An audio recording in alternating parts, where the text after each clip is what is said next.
Le pré-moderne, ça c'est un format qui m'intrigue beaucoup, donc on est bloqué avec les cartes entre old school et le moderne, donc c'est pas comme le Alpha 40 du tout, et le format a l'air vraiment cool à jouer, et au final, le fait d'avoir un format vraiment éternel, long terme, ça fait que, on sait que ça va jamais varier, et c'est pas très grave le fait que ça ne varie jamais, parce que il y a beaucoup de joueurs, de toute façon, ils veulent jouer qu'un seul archétype toute leur vie, alors pourquoi rajouter de nouvelles cartes? Est-ce que vous avez vraiment envie que votre deck disparaisse? Parce qu'il y a un nouveau set Modern Horizon qui sort? Je sais pas, hein. En tout cas le pré-moderne propose une alternative où ce n'est pas le cas. Si vous avez un deck en pré-moderne, il sera viable toute votre vie en fait. Et ça, je trouve ça vraiment cool, et je pense que c'est une des raisons de pourquoi le format il explose en ce moment en popularité, et il est maintenant jouable sur MTGO, et moi ça m'intéresse, et c'est possible qu'il devienne S-tier dans le futur. Le primordial, alors le concept c'est, vous choisissez une édition, et vous construisez un deck avec que les cartes de cette édition, et vous avez le droit à 2 rares mythiques, et 4 unco, communes, je sais pas exactement le nombre maximal par copie. En tout cas, le concept qui est vraiment intéressant, c'est que c'est possible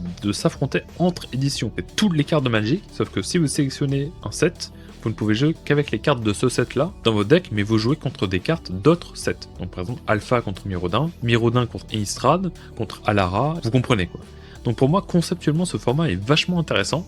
Je sais pas la puissance des decks, mais en fait, si vous avez un problème avec la mana base, vous sélectionnez juste un format où la mana base était accessible. Après, ça fait des decks qui ressemblent pas mal au Pauper au final, mais non, juste le concept est vraiment beaucoup trop intéressant.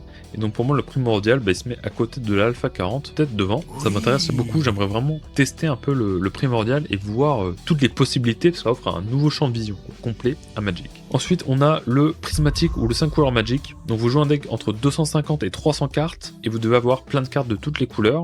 Alors bon, jouer avec un deck de 200 cartes, déjà, c'est juste non, c'est une purge divine, y a pas besoin d'expliquer plus. J'ai pas envie de jouer avec des mastodons énormes, et bon, y a aucune stratégie, c'est juste pour mettre les meilleures cartes, toutes les cartes qu'on aime, et on joue avec. Bon, vous pouvez faire ça en commandeur. Le Realms qui est un dérivé de la Battle Box, mais c'est une Battle Box avec des règles supplémentaires.